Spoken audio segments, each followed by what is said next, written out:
liste de ceux qui font le CD de Télématin? Avec grand plaisir. J'ai une très très belle voix aujourd'hui. Ah oui. J'ai fait soprane, alto, baryton. Ah oui, vous êtes baryton aujourd'hui? Maintenant, oui. Oui, ça s'entend pas? Ouais. Non, pas trop. Ok. Et vous êtes resté combien de temps dans la De la chorale? 6e à la seconde. Ah oui. Ouais, quand même, ouais. Vous avez doublé? Non.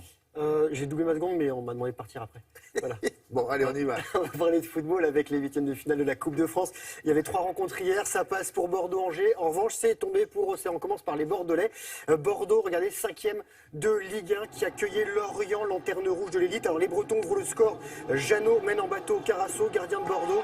Les Girondins sont menés 1-0 à la pause. Ils abordent l'heure de jeu comme il faut avec Laborde. Gaëtan, c'est son prénom, qui égalise.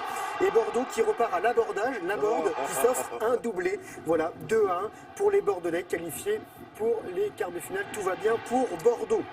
Ça passe aussi pour Angers, club de Ligue 1 opposé hier au CA Bastia qui évolue en national, la 3e division. Un seul but, un but angevin donc de Diédiou.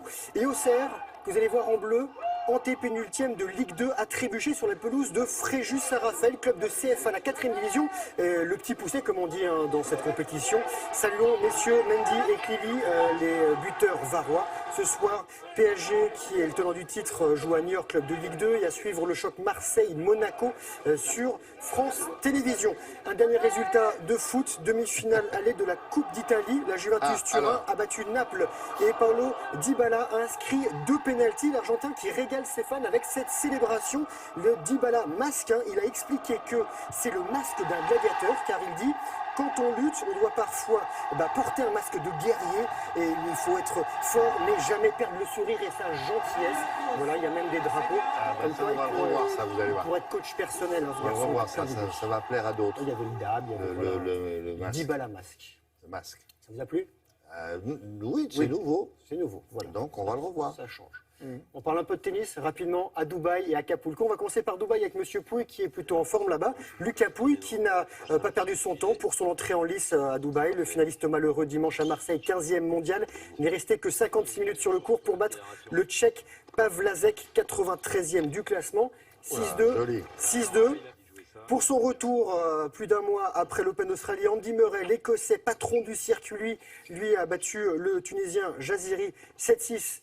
6-3. Alors il y a eu plein de retours hier, tous les garçons qui étaient à l'Open d'Australie. Lui aussi faisait son retour, c'est Stan Wawrinka, numéro 3 mondial, qui a passé une mauvaise journée. Lui, il a été battu par le Bosnien Zumur, qui est loin derrière au classement. Et en moins d'1h15, 7-6, 6-3, Wawrinka, lui était tenant du titre ici. Encore un retour, direction, cette fois-ci, la côte ouest du Mexique, Acapulco. Novak Djokovic, numéro 2 mondial, a dominé le Slovaque Klizan, 6-3, 7-6. C'était sa reprise au Serbe après son élimination surprise au 2e tour de l'Open d'Australie, et ça a très bien joué.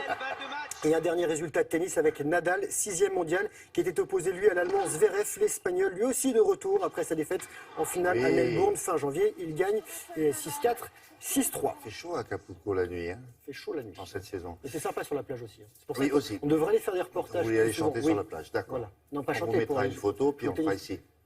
Sur fond vert. C'est moi. Ça, ok. Bon, qu'est-ce qu'on a d'autre? Du basket avec les Coupes d'Europe et Monaco qui a perdu. On va regarder ces monégasques avec un garçon en train de marquer qui s'appelle Jamal Schuller qui a tout tenté avec ses monégasques en rouge. Il a tout fait pour battre l'AEK Athènes en 8e de finale allée de la Ligue des Champions. Courte défaite, un tout petit point, 69-68. Match retour mercredi prochain dans la Principauté, William. Et on savait déjà que le Tour de France 2018 partirait de Vendée. On sait désormais qu'il commencera par le passage du Gois pour la première des 3 étapes dans la région des Pays de la Loire et dont un contre-la-montre. Le reste du parcours sera dévoilé en octobre prochain. Et la Grande Boucle 2017, donc celle qui nous concernera cette fois-ci, rappelons-le, s'élancera Düsseldorf en Allemagne en juillet.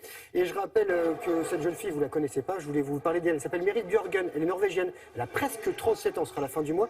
Et elle est championne du monde 10 km classique, ça se passait à Lahti en Finlande. Pourquoi je parle d'elle? Elle s'est arrêtée pendant un an pour donner la naissance à un enfant et pour l'élever. Et c'est son 16e titre mondial. Oui, vous faisiez des gros bras. On l'a en photo, il faudrait que je vous la montre un jour.